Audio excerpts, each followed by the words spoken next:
to better support the business community. Our series is entitled Developing and Communicating the Business Continuity Plan.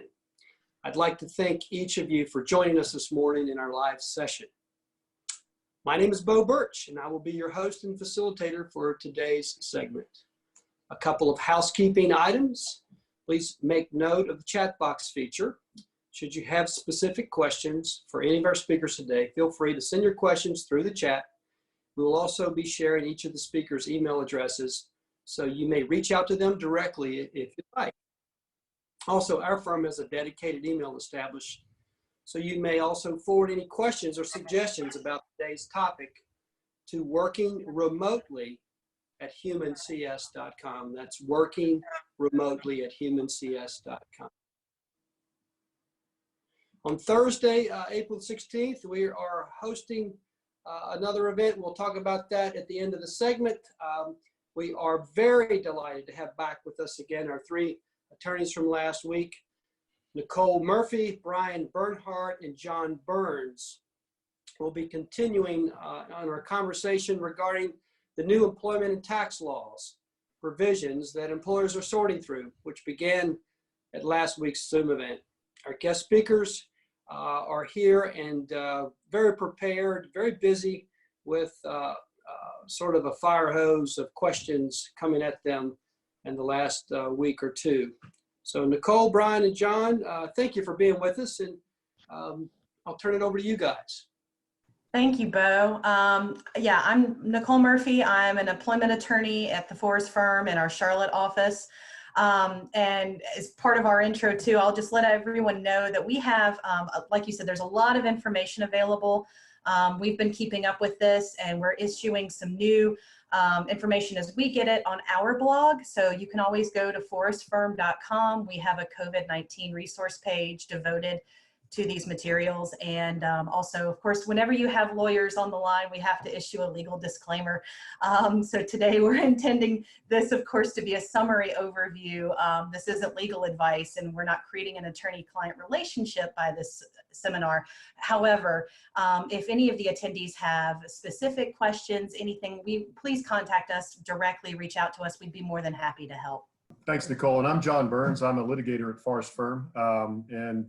So during the time when most of the courts are shut down, I've been trying to absorb as much of the new legislation as possible in the last couple of weeks. And we're happy to be here to help you to understand some of that as well. Good morning, everybody, and thank you, Bo. My name is Brian Berhnardt. I'm a tax lawyer with Forrest Firm. As you can imagine, the CARES Act has substantial tax issues and substantial tax provisions, and I'm hoping to be able to provide a good overview of some of those for you today, and hopefully you'll get a lot of good information about some of the legislation Congress has passed in the last few weeks. So we look forward to speaking with you and answering your questions. Thank you, Nicole. Thank you, John. Thank you, Brian. We'll have a continuation of last week's discussion as John, Nicole, and Brian did a great job of providing clarity around the Paycheck Protection Program and the Families First Act. Today, we'll be tapping more into Nicole's area to dive further into the Families First Act. John and Brian will then give us an overview of the CARES Act. So we'll start with you, Nicole. Would you provide our audience with an overview of what is the Family First Act? Yeah, this is a brand new requirement, and especially it's of interest for small businesses. So most people are probably familiar with traditional FMLA, the Family Medical Leave Act, which applies to companies with 50 or more employees. And that is triggered when an employee needs to take leave, maybe for the birth of a new child or to take care of someone who's really sick in the family. And for that, most companies have had to provide up to 12 weeks of unpaid leave. Small companies, however, didn't have to do this. So now we have the new FFCRA, and this creates a very different obligation for all employers who have between 1 and 499 employees. And so now anyone within this range has to provide new forms of paid leave to their employees. So this new law took effect on April 1st, and it will stay in place until the end of the year on December 31st, 2020. Excellent, Nicole. Thank you for that.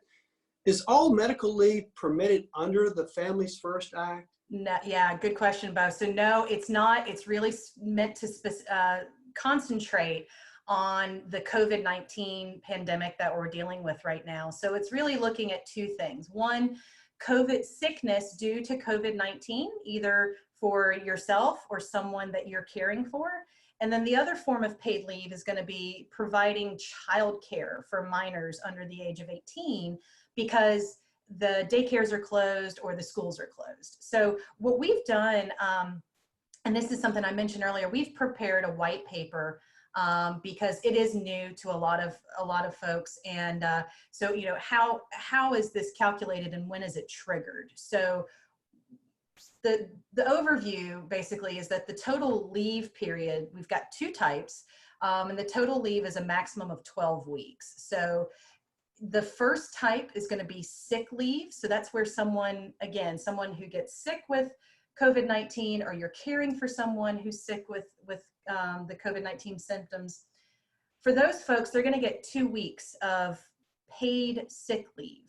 And that's at their normal rate of pay. And it's basically capped out at about $511 a day. It's a little less if someone needs to take sick leave to care for someone else. So their son, their daughter's sick, their spouse is sick. And that's going to be capped at about 2/3 of the rate of pay.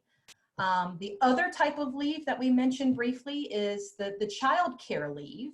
And that's going to be where this long 12-week period comes in up to a maximum. And that is not necessarily triggered because someone is sick, but rather someone cannot work either on site at their office, or they can't work remotely, like what we're doing right now, working from home, because they would need to stop answering emails, stop doing work, because they need to provide full-time childcare for minor children under the age of 18. They've recently expanded this a little bit to mean also maybe you have someone at home, a child who's over the age of 18, but they have a disability that would require full-time care. So in that sense, your employees would need to take paid leave in order to take care of their children because, again, the daycares are closed and the schools are closed.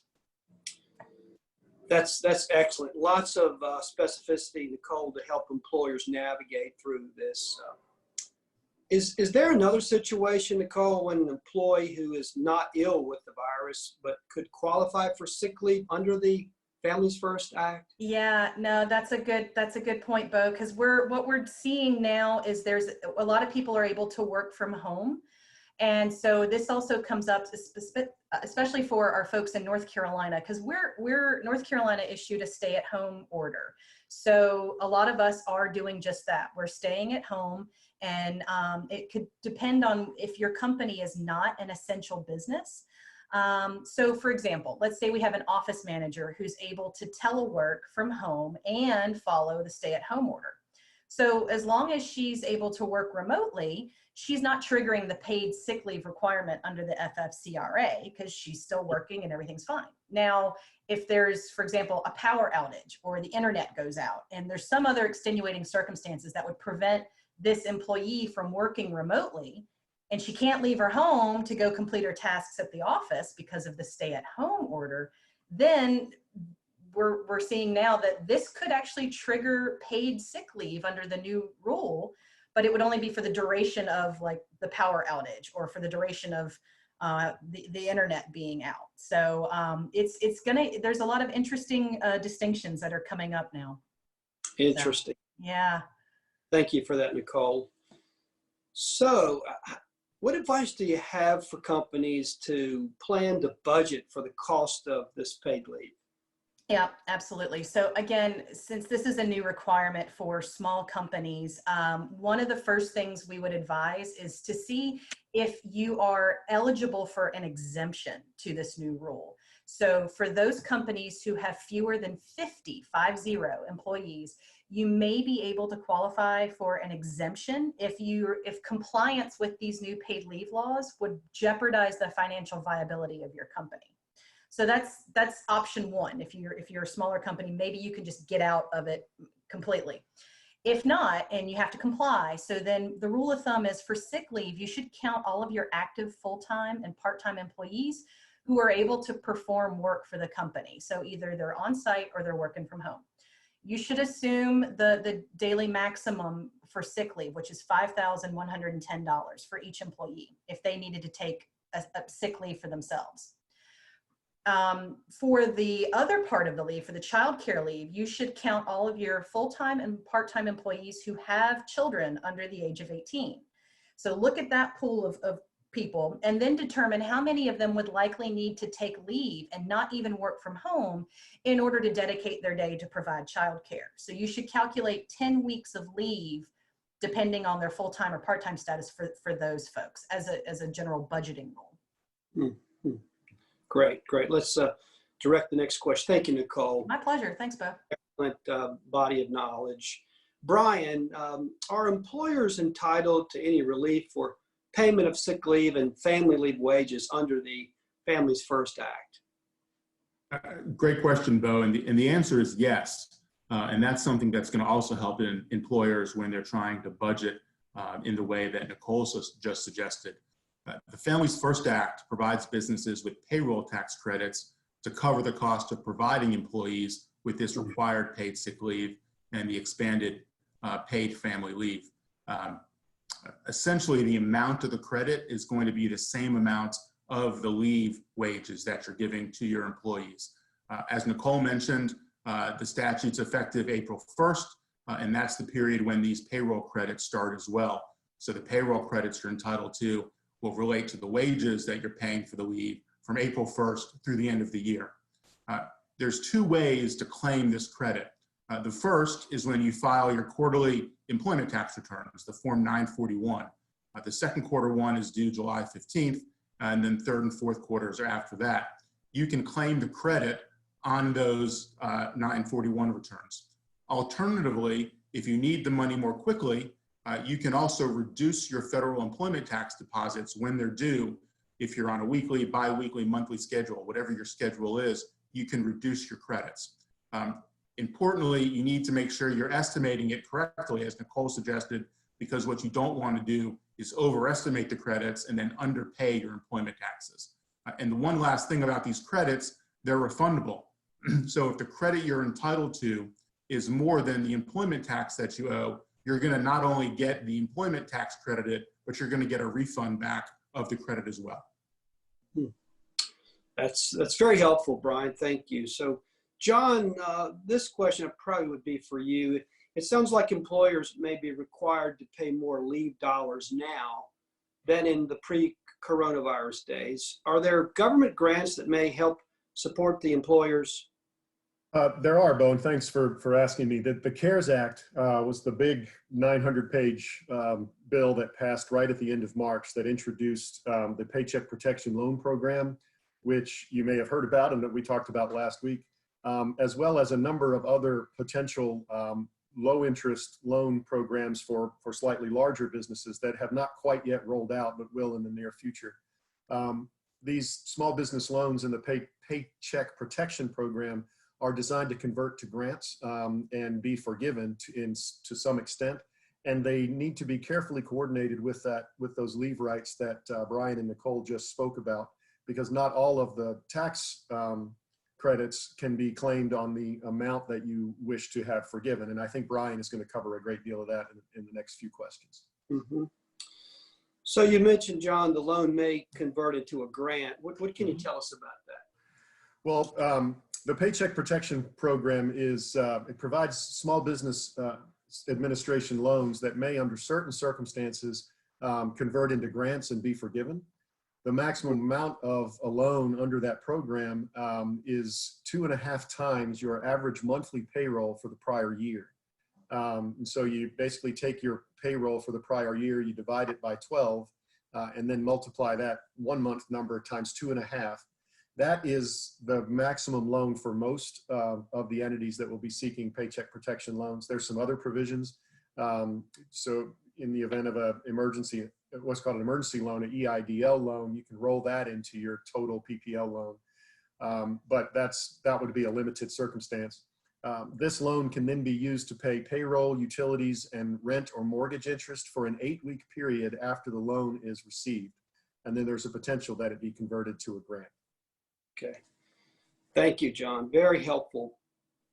So what types of businesses, John, may be eligible for the Paycheck Protection Program? Well, it's any small business or nonprofit organization with fewer than 500 employees, but also self-employed individuals, independent contractors, and sole proprietorships. And if you'll allow me real quick, I did want to mention that the way that the grant conversion happens is if the purpose of these loans is to help businesses maintain their payroll. And so if your payroll stays the same on June 30th or is recovered too, you hire people back by June 30th so that your headcount is the same as it was before the disaster, or your payroll is no less than 25%, no more than 25% less than it was before, you will get, you stand a very good chance of getting the full amount of your expenditures on payroll and rent reimbursed or forgiven, so that you get to keep the money. The loan is forgiven, it turns into a grant. It's a little more complicated than that, and there's some formulas that we can help you through, but that's the essence of it. Any type of business under 500 employees, including nonprofits, for the first time can access this loan program through the Small Business Administration and through their local banker. This whole thing is administered through the banks. And so what you'll need to do is make an application through a bank that you have a good existing relationship with. Tomorrow is the deadline, or not the deadline, but the day that the pipeline opens for solo or sole proprietorships, independent contractors, and people who are self-employed. That is a new thing, and it's something that you need to get your application in as soon as you can, because it opened for small businesses last Friday. And there have been some complications, and some banks have been sort of, I don't want to say throwing barriers up in front of folks, but it is a big and complicated program for them to administer. So the sooner you get your application in, the better off you'll be. It's a first come, first serve program. So last week we talked mainly about how this loan applies to small businesses, John. And you touched a little bit about how it applies to the self-employed. Any other comments on that? No, I think it is, if you have your own business and you pay yourself out of your business, or if you are, you're the only person, you're an independent contractor, a 1099 for another business, you can participate now, starting tomorrow. And so I would urge you to either talk to your financial advisor or talk to your attorney, or give one of us a call to help you figure out how it is you might be able to apply for that. Then work with the bank you have the best relationship with, and see if you can't get your application in line with them. Okay, so John, in your spare time, have you found that the government has implemented any other payroll tax provisions? I think that's Brian, I believe. Yeah, I'll let Brian handle that one. He's our tax lawyer, and he knows this code. Yeah. Thank you, John, and thank you, Brian, for me giving tax advice is also known as malpractice, so I'm going to turn that over to Brian Berhnardt. Good move. Good move. Thanks, Bo. Thanks, John.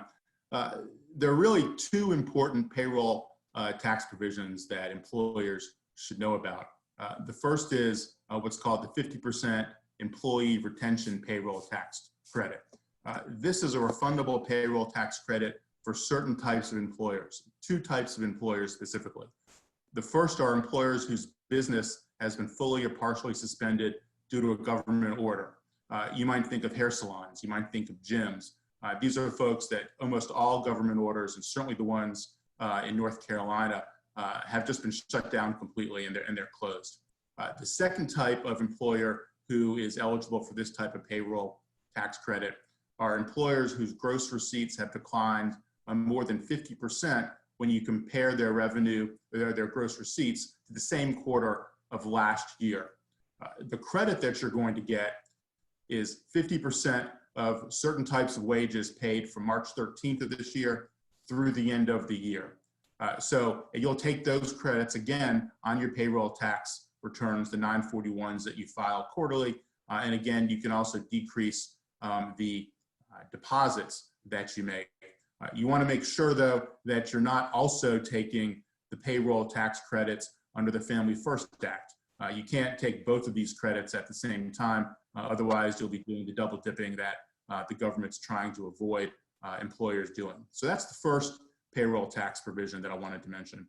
The second is a delay of employer payroll taxes. There are going to be some folks that don't qualify for a credit under the Families First Act. There are going to be other employers that don't qualify for this 50% payroll retention tax credit. For those other folks, the government has a provision where you can defer the payment of the employer share of your Social Security tax, the 6.2% Social Security tax that you're going to pay to your employees in this year, in 2020. You defer it out half to the end of 2021. The second part of it is due the end of 2022. So the government's going to get its money eventually, but what it's doing is allowing employers to simply push out some of that payment. That's going to increase liquidity that the employers have in the short term. Great, great. Thank you, Brian. Lots of excellent detail and help for our audience and our business community. What would you say may be the top 3 provisions, Brian, of the CARES Act that you really want people to know about? Sure. Well, let me expand that to 4 if I can, because I have a 4th favorite, which is actually one of my first favorites. The first favorite one is the Emergency Economic Injury Disaster Loan Grant. John mentioned the EIDLs, which stands for Economic Injury Disaster Loans. And these are loans that employers can apply for when there is a disaster. For instance, in the past, we've had them when there's been earthquakes, when there's been hurricanes. These are loans of up to $2 million, low interest loans for businesses, even lower interest loans for nonprofits. The payment of principal and interest is deferred for up to 4 years. These are something that have happened in the past, but in this case, what the CARES Act did is it said when you apply for one of these EIDL loans, we're going to give you a $10,000 grant, an emergency grant on your loan, and we're going to get you that money within 3 days of your application. You've got to use that grant for certain things, but most importantly, that grant does not need to be repaid. Even if you get turned down for the emergency loan, you get to keep that $10,000 grant as long as you use it for the certain things you're allowed to use it for. Interestingly enough, in addition to applying for one of these emergency loans and getting the emergency grant, you can also apply for the Paycheck Protection Program loan that John spoke about. The catch is 2 things. One, you have to apply for the emergency loan between January 31st and June 30th. John mentioned one of the goals of the paycheck, and that makes sense because even though these are low interest loans, if you can refinance them into a paycheck protection loan forgiven, then obviously that's a little bit better. The second catch is that the $10,000 emergency grant you get, while you get to keep that, regardless of whether you get an emergency loan, that's going to decrease the amount of the paycheck protection loan that you have to, that you get forgiven. So you're not going to be able to double dip there as well. The second part of the CARES Act I wanted to point out was a relaxation of the limitation on net operating losses. A lot of companies are going to lose money this year. A lot of companies who are losing money this year have made money in the past. The government is allowing you to carry back your losses for 2018, 19, and 20 back 5 years. So this is a longer term benefit, but if you have a net operating loss for 2020, you can go ahead and amend your prior year tax returns as needed to get a refund for those years. And that'll give you some benefit into the spring of next year. For nonprofit organizations, there's a benefit in the charitable contribution world. Typically, donors to nonprofit organizations, 501c3s specifically, only get a charitable contribution deduction if they're itemizing. The CARES Act says up to $300, we're going to let everybody deduct. So even if you don't itemize, you can still get a deduction for up to $300 of a charitable contribution. Most people probably make that kind of a deduction anyway to a variety of different organizations, types such as churches or Salvation Army. Here, what the goal is to encourage you to give to nonprofits that are doing something in the coronavirus area. But it's not limited to that. The goal is, the idea is that nonprofits are really suffering. People aren't making decisions. They might have to lay off staff. This is an extra way to get money to those nonprofits. And then the last item that I want to mention is a $454 billion in loan guarantees and investments for programs and facilities established by the Federal Reserve. The goal here is to provide more liquidity into the economy through these loans and loan guarantees. It's required for the first 6 months, and the SBA and the Federal Reserve Department of Treasury are in the process of putting out the rules and regulations and applications. But that's another $450 billion of loans to the public, to businesses, to get them going and keep them going. That's it's a lot of detailed information, a lot of help, Brian, on the tax. My apologies for too much detail. Tax has a lot of details, unfortunately.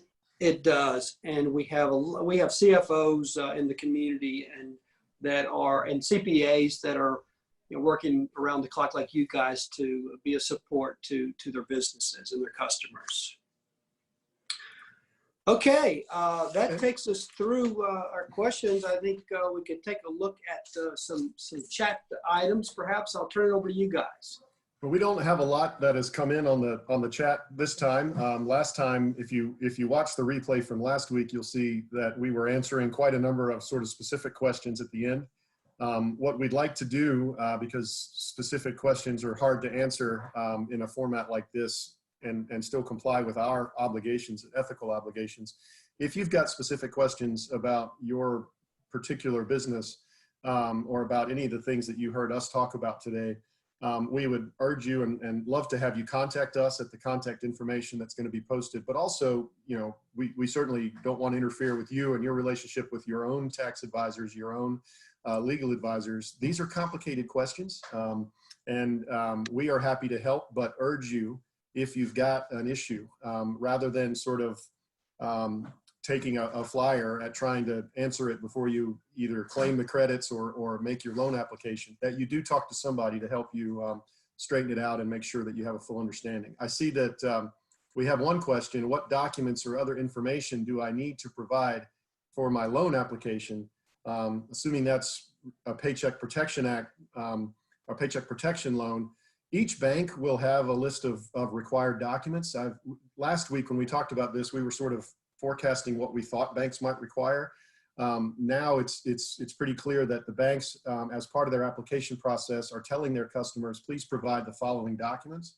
And you're going to need, at the very least, to have documentation that backs up that calculation of your monthly average payroll, which you can get from your payroll services provider if you have someone doing that for you, or in your own records.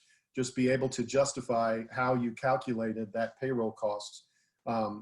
Understanding that there are elements of that. What is a payroll cost is defined in the statute and defined in on the SBA regs that generate this application. There's a number of other things that are recommended that you prepare, and I'll show you. If you go to the U.S. Chamber of Commerce website, they have an excellent COVID resources website, as well as our firm does. But the U.S. Chamber of Commerce has a list of documents that you can prepare that will help you prepare your Paycheck Protection Loan Program or application. Thank you, John. Bo, there was another question that came in asking how this bill supports minority-owned businesses. And I think that's a general question towards the CARES Act. Excuse me. In Title IV of the CARES Act, there are a number of provisions, excuse me, I apologize, that address grants to minority-owned businesses, female-owned businesses. Brian, if you want me, I can step in and help. Thank you. Actually, you've got some assistants behind you, it looks like. Yes, my daughter would like to participate in the conference as well. So, my daughter. Yeah, there are grants, particularly that will be provided to encourage banks to assist minority-owned businesses and women-owned businesses, and those programs have not been explicitly launched by the SBA yet, but it is absolutely part of the sort of next rollout, which is coming with. There's about $500 billion of additional money, and some of that has been earmarked for participation of these programs. Some of it is designed to assist companies like that in taking advantage of the other provisions of the CARES Act, and other things are just straight up grants for the development of those types of businesses. Brian, you good? Yeah, there's possibly. There's also a number of provisions that waive matching grant requirements. So for minority-owned businesses that are entitled to matching grants, they have to meet a number of requirements, and the CARES Act waives many, if not all of those requirements as well. Looks like that's all for us, Bo. But we can certainly, if anybody has any further questions, they certainly can check out our website at www.forrestfirm.com. Right at the top is a big banner. You can't miss it. If you click on that banner, you'll get our COVID resources page. That's part of our blog. And Brian and Nicole both have put out tons of material answering a lot of these things in much more specific detail. But Yes, we appreciate the chance to speak with you today. it's been fantastic. One item, maybe Brian, there's some employers who, there are certainly many employers now are trying to protect cash flow. And so 941s are due April 15th. So they've made application, they have the things in the works, but funding hasn't come through, grants haven't come through. Are you highly recommending that folks pull the cash from cash flow, make your 941s, or what would be the penalties of just waiting? So two-part answer. The first is I never recommend that people don't pay their 941 employment taxes on time. There are a whole host of penalties that come up if you don't, penalties that accrue to the company and to what are called the responsible people, which will be the owners, the officers, directors. The second part, though, is that first quarter 941 payments, filings and payments have been extended. I believe it was extended to July 15th. So there is some delay. There's not a payment and a filing due April 15th. So the extension takes care of that immediate cash crunch question. But in general, and again, I'm not giving specific advice to any clients, but in general, I always say it's a bad idea to not make the payments on the 941 liabilities. The penalties are tremendous, especially to the individuals who make the decisions not to pay them. The penalties are so tough that they can't even be waived or eliminated in a bankruptcy. So Yes. always pay your employment taxes when they're due. Yes, yeah, we're hearing from the business community that's there are some landlords that haven't received April rent, and employers are really protecting cash flow. But I agree with you. You know, making your 941 payments on time is a good thing. So, thank you, Nicole. Thank you. Go ahead. So to that point, there have been times, and it depends on the employer, and I certainly want to talk to people about their specific situation, where I tell them that it's even better to put it on a credit card than to not pay the IRS. The credit card companies have far fewer remedies they can reach out to you than the IRS does. But again, that's something that I'd want to talk to somebody one-on-one with and get the particularities of their situation. Great. So you see the slide that's up to reach Nicole Murphey, Brian Berhnardt, John Burns directly. Their website is posted for additional resources, and our working remotely at humancs.com email is posted. Thank you again, Nicole, John, Brian. Excellent series with us, the 2-segment series. We are grateful for your time, carving out time. I can only imagine how busy you guys are. The preparation, the execution of this was wonderful. I know our audience thanks you, and I'm sure the audience appreciates your contact information. We'll continue to leave that up just a bit so you can take a photo, a snapshot, and have the contact information for the Forrest Firm. Thank you, Forrest Firm. Thanks for having us, Bo. We appreciate it. Good luck. Yes. All right. Thank you, guys. We'll move into the last couple minutes and closing out. We do appreciate folks presenting their time. We are always looking for the real pain points in the business community. And this is the U.S. business community. Our firm, Human Capital Solutions, works globally. About 90% of our work is in the United States. So we have clients all over the country that are really stymied, if you will, with so much new information, laws and statutes. So we appreciate you getting this. And this is recorded, so it will be going out to the folks who weren't able to catch the live session. So let's talk about next week's session. I think we're going to maybe have John, you and Nicole, we've got a few minutes to tell us a little more about the Forrest Firm and what you guys are excited to help your customers with. Well, I appreciate that, Bo. We talked fast enough to have a little bit of time left over, so that's good. The Forrest Firm is a statewide North Carolina-based law firm that is rather young and rather new on the scene, but is, I believe, the only B Corp, certified B Corp practicing law in North Carolina, which means that our service to community is up there with our own, as one of the things that we hold as the important goal of our law firm. We're based in North Carolina. We have offices in Wilmington, Raleigh, Durham, Greensboro, Asheville, and Charlotte. And we have lawyers elsewhere in North Carolina affiliated with those offices. So we are pretty broad spectrum and we cover just about everything. We have a tax expert, we've got your employment law expert, and I'm a commercial litigation attorney and risk management attorney. We also have commercial real estate. We have deal side mergers and acquisitions lawyers, and we're really here to make sure that our clients have all their legal needs met. I'd like to let Nicole and Brian talk a little bit about their practices, but we really appreciate the opportunity to speak to your listeners. Absolutely. Thank you, John. Yeah, thanks, John. Now, and it's interesting. I think in the lens of the COVID-19 crisis right now, I feel like we've been getting a lot of inquiries, and I've been exceptionally busy with the employment angle just because of the new employment laws that have come down very, very quickly, and it's a rapid shift for a lot of small businesses, just trying to get their feet underneath them and figure out what's applicable to them and how do they adjust quickly. Tax has been incredibly busy.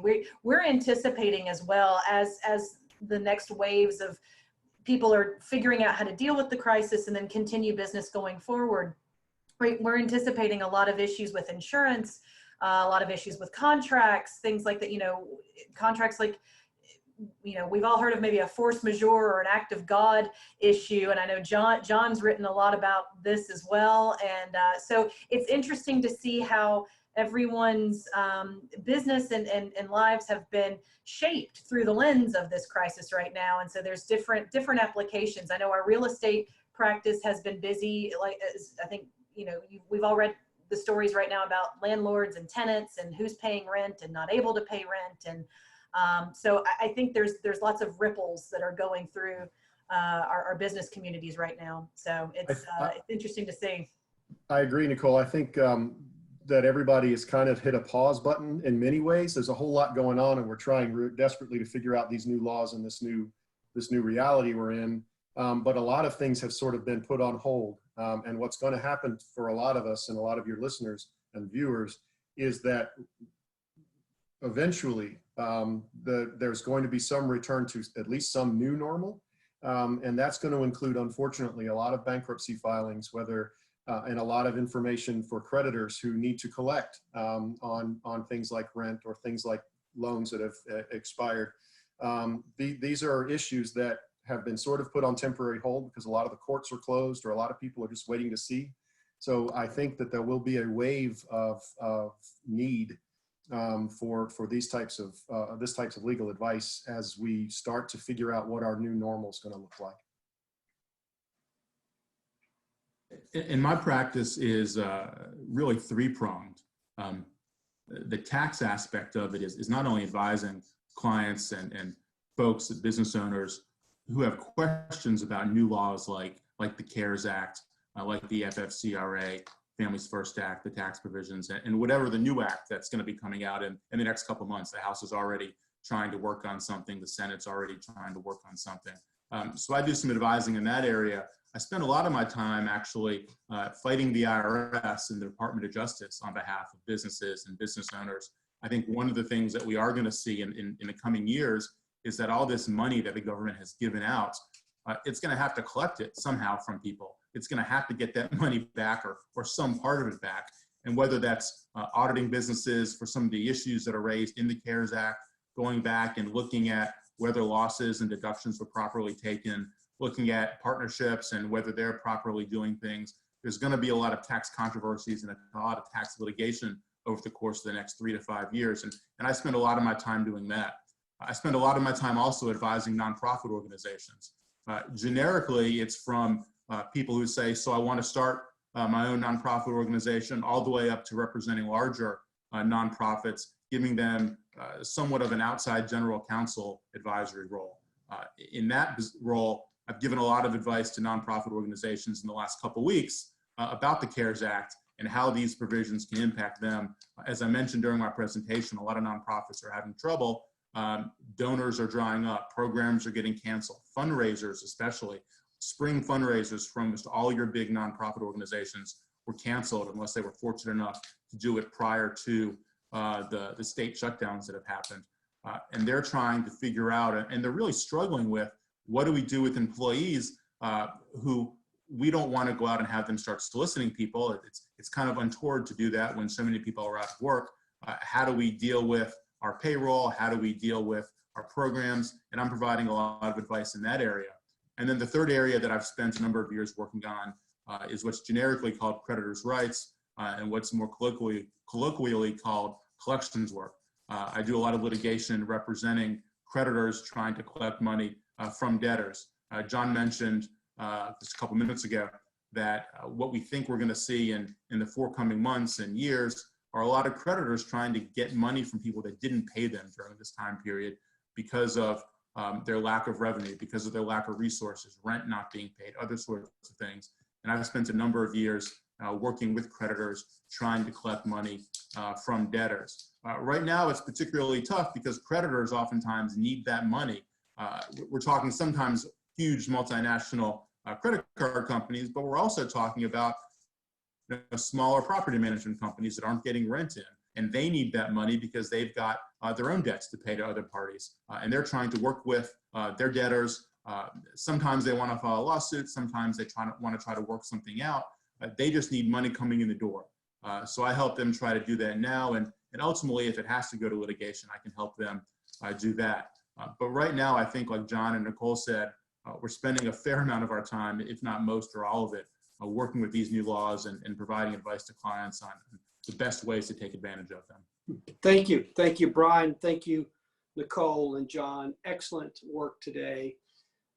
Let's stay in close touch and let us know how we may continue to partner and to support you guys in these challenging times. Go ahead. No, thank you. It's good to be with you. Yes. So as we point towards next week, and I have great kudos going out to our production team, our staff here, Lauren McGee, Evan Rhodes, Chris Cavender, Sheila Evans, amazing support work to put these productions in place. Next week, we're very fortunate to have Mr. Stan Phelps with us. If you see the slide, you see that smile, he's got to be good with a smile like that. We welcome Stan to come on. Many of you may have heard of Stan. He's a Forbes contributor, a TEDx speaker, and he's also author and contributor to the Goldfish series, and I have read one of those, the Red Goldfish, which is a great business angle to effective leadership. I would say that's Stan's claim to fame. How do leaders today effectively engage employees? There has been a whole new, set of rules, working remotely, so much shuffling. And so Stan's going to be with us next week. We're excited to be in conversation with him as we talk about developing and communicating your business continuity plan and 5 specific ways to engage employees during this crisis that we're dealing with. So. All right, without further ado, we thank you again for joining us. It was my pleasure to be with you today. Bo Birch, Human Capital Solutions.